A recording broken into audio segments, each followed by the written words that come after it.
Have you ever offered your child heartfelt advice only to be met with silence or a glance at their phone? After 60, many parents experience a troubling shift in how their children interact with them. Subtle dismissals, ignored advice, condescending tones, or even outright disregard. I know this pain. For decades, I was their source of guidance, the one they turned to. Then, almost without warning, my opinions felt irrelevant, my advice unwelcome, my experience labeled outdated. The question that haunted me wasn't just, why don't they listen anymore? It was deeper. Do I still matter to them at all? Welcome. I'm Vernon. Today, we're exploring a difficult but common question. Why do adult children sometimes stop respecting their parents after 60? And more importantly, what can you do to restore that respect without conflict or control? There are few heartbreaks more painful than feeling overlooked or dismissed by the very children you once nurtured with so much love. Yet after 60, as family dynamics shift, many parents quietly face this painful erosion of connection and authority. In this video, I'll share 5 powerful ways to rebuild mutual respect, not as techniques to fix your children, but as tools to transform the way you relate to one another. And when we get to way number 4, you'll understand why it was the turning point in my own relationship with my adult children, and why it's helped so many others restore trust and closeness after years of silent distance. If this message speaks to something in your heart, please subscribe and watch through to the end. The final approach we'll explore may be the most profound and the most healing of all. Now, let's begin by understanding why this shift often happens in the first place. Before exploring solutions, we must understand why children stop respecting parents after 60. This erosion happens gradually through several converging factors.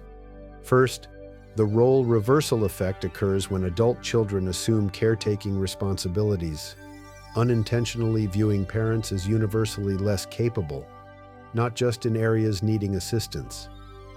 Second, today's accelerated technological and social change creates a wisdom gap, where children perceive parents' knowledge as outdated rather than timeless.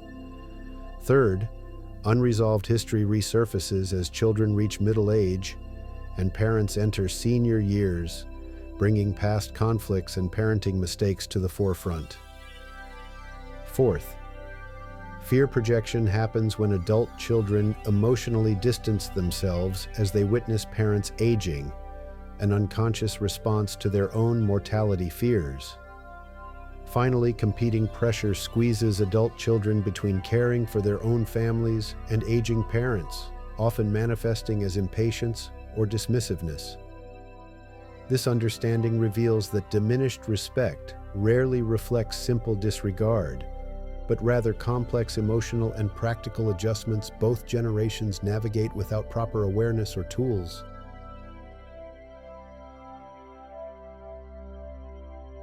The first powerful way to restore respect after 60 is to reestablish healthy boundaries without building emotional walls. It's a subtle but essential shift. While walls shut people out, boundaries create clarity and connection. They say, "This is who I am, and this is what I need in order to be respected." As we grow older, our adult children often begin to take on new roles in the family. They may start offering help before it's needed, speaking on our behalf, or making decisions without asking. Often these actions come from love and concern, but when they cross our personal boundaries, they unintentionally send a different message, one that says, "You're no longer capable. We know better now." This is where boundaries matter. They remind others, lovingly, firmly, that we are still thinking, feeling adults, that we still deserve the same respect we've always given. I remember when my daughter Emily scheduled a medical appointment for me without asking. She didn't mean to be disrespectful. In her mind, she was saving me time, but it felt like a quiet erasure of my autonomy. I thanked her for thinking of me, then gently said, "Next time, I'd really appreciate it if you asked first. I'm still managing my own calendar." She paused, looked a little surprised, and then nodded. She never made that decision without me again. Another story that stays with me is from Margaret, a 67-year-old retired teacher I met in a senior discussion group. Her children had started speaking to her in slow, simplified sentences, as though she were hard of hearing or losing comprehension. One afternoon, after listening patiently, she smiled and said, "I appreciate your concern, but I can still hear and think just fine. Talk to me like you always have." Her children laughed a little, apologized, and their tone shifted almost immediately. Over time, the respect she had quietly asked for returned in full. Setting a boundary doesn't mean starting a confrontation. It means standing calmly in your truth. It's not about control. It's about clarity, about reminding your loved ones that love and respect go hand in hand, and that we all function best when we feel seen and honored. Boundaries are not about pushing people away. They are about inviting people to treat us properly, and when done with kindness and consistency, they often create deeper intimacy, not distance. Have you noticed small shifts in how your children interact with you since turning 60? Was there a moment where you felt your autonomy quietly slipping? If so, I invite you to share your story in the comments. You never know how your experience might encourage someone else to reclaim their voice with grace.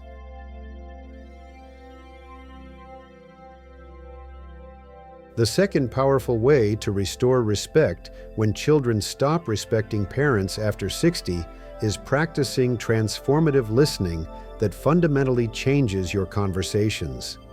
Epictetus wisely noted, "We have 2 ears and 1 mouth so that we can listen twice as much as we speak," particularly valuable wisdom when rebuilding respect with adult children. Many parents after 60 fall into habitual communication patterns, offering unsolicited advice, sharing opinions before understanding situations, or relating everything to their own experiences. Though well-intentioned, these patterns signal that you value being heard over hearing them. The essential shift is from instrumental listening to transformative listening. When my relationship with my son deteriorated, I decided to listen without planning responses. I asked open questions about his perspectives and simply held space for his answers. Even when I disagreed or saw solutions, he didn't.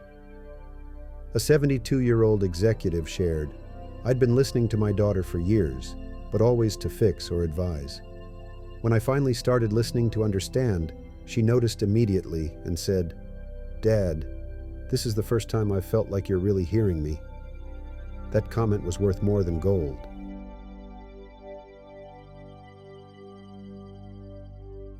The third powerful way to restore respect when children stop respecting parents after 60 is to model graceful adaptability in a rapidly changing world.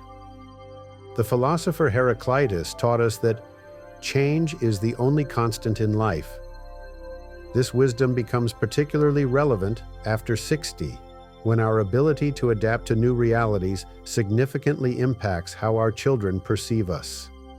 Many parents unintentionally lose their children's respect by rigidly clinging to outdated approaches, resistant attitudes, or fixed mindsets. When children repeatedly hear, "That's not how we used to do it," or "Things were better in my day," they may begin to view parents as obstacles to progress rather than sources of wisdom. The profound insight here is that adaptability, the willingness to engage thoughtfully with new ideas, technologies, and social realities, signals a vitality of mind that naturally commands respect. Let me share a compelling example. When smartphones became ubiquitous, I initially dismissed them as trivial distractions and criticized my children's addiction to their devices. This created a growing divide where they stopped sharing their digital lives with me entirely. After recognizing this pattern, I took a different approach. Rather than criticizing technology I didn't understand, I asked my grandson to teach me how to use basic smartphone functions. I approached this learning with genuine curiosity rather than frustration. Though I wasn't particularly skilled, my willingness to engage and adapt spoke volumes. Within months, my children began including me in family text groups and sharing digital photos, small but meaningful signs of renewed respect. A 74-year-old retired school principal shared a similar experience. When my son came out as gay in his 40s, my initial response was shaped by the values of my generation. I could see him withdrawing, anticipating my judgment. Though it challenged my long-held beliefs, I made a conscious choice to learn, evolve, and ultimately celebrate his authentic life. My willingness to grow when it would have been easier to remain rigid restored not just his respect, but a depth of connection I hadn't experienced in decades. The practical application involves 3 steps. First, identify areas where you might be displaying rigid thinking or automatic resistance to change. Second, approach at least one new idea, technology, or social change with genuine curiosity rather than judgment. Third, be willing to update your views based on new information. This demonstrated adaptability signals that your wisdom is living and relevant, not merely an artifact of the past. Have you found that showing adaptability impacts how your children relate to you? Share your experience in the comments below. Your story might help others recognize this important connection between adaptability and respect.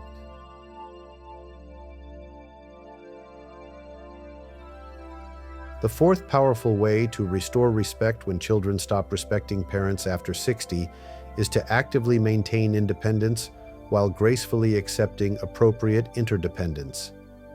After 60, many parents swing to extremes that inadvertently diminish respect. Some fiercely guard complete independence, refusing any help even when genuinely needed.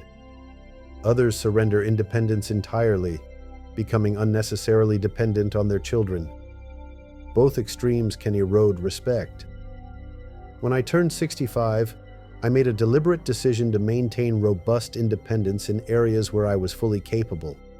For example, I continued managing my own finances but accepted my son's help with technology challenges. This balanced approach signaled both self-reliance and wisdom about my limitations. A 73-year-old neighbor provided another clear example. I insisted on climbing a ladder to clean my gutters despite balance issues, which terrified my children. Eventually, after a minor fall, they began treating me like I couldn't make any sound decisions. I realized my stubborn independence in inappropriate areas was actually causing them to lose respect for my judgment overall. I found a middle path, hiring help for genuinely risky tasks while emphasizing my continued independence in day-to-day activities. Once I demonstrated this balanced judgment, their overall treatment of me became much more respectful across all interactions. I'm curious whether you found this balance challenging in your own life after 60. Have you noticed how your approach to independence affects how your children respect you? If you're finding value in these insights about restoring respect, please consider sharing this video to help others discover these important concepts.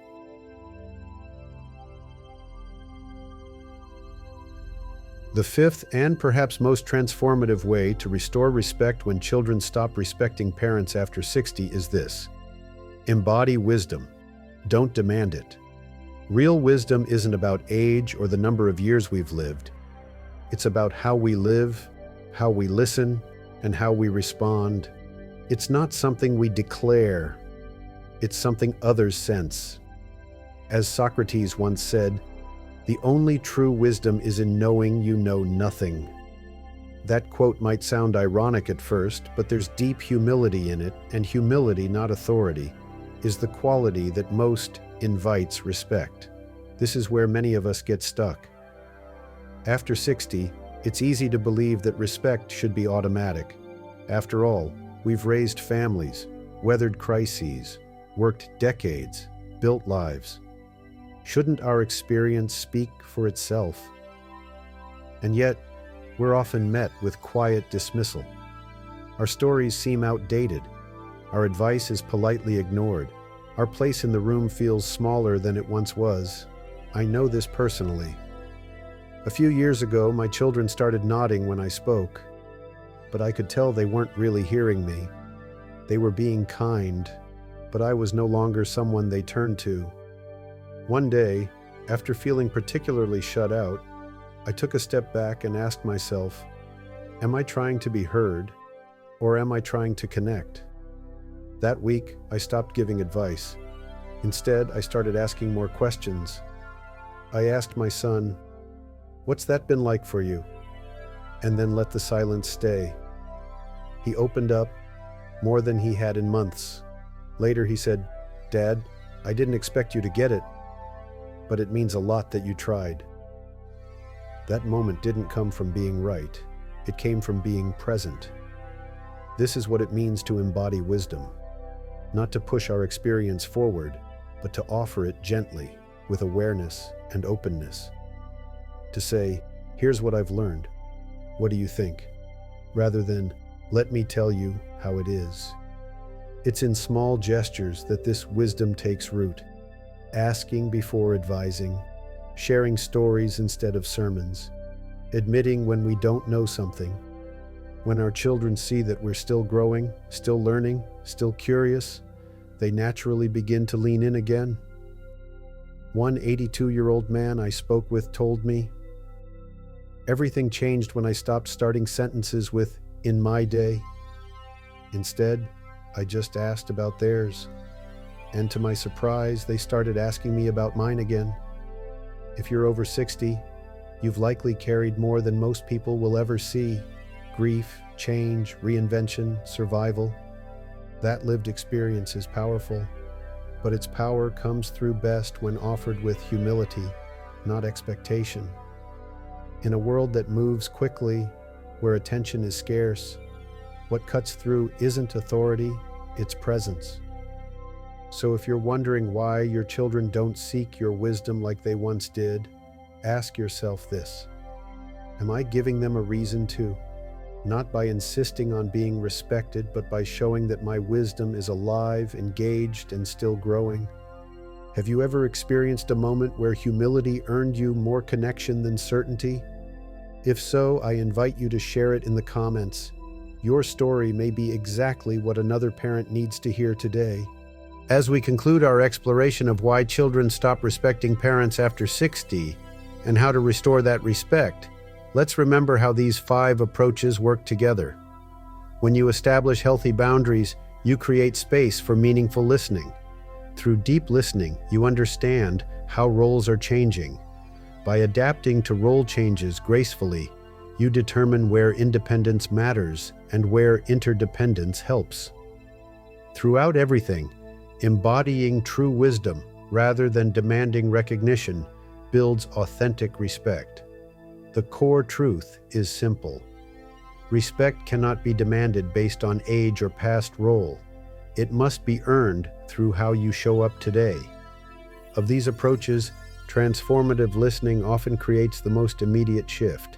When children feel truly heard without judgment or instant advice, something fundamental changes in your relationship. These methods won't instantly transform decades-old patterns, but each authentic step opens new possibilities. I gently encourage you. Try one of these approaches this week. Even a small shift in energy can open unexpected doors. Notice what shifts in both their response and your experience. Which approach resonates most strongly with you? Share in the comments which practice you'll focus on first and why. Your insight might be exactly what another parent needs to hear. Subscribe now and hit the notification bell for our upcoming video. And don't forget to share this video for your peers.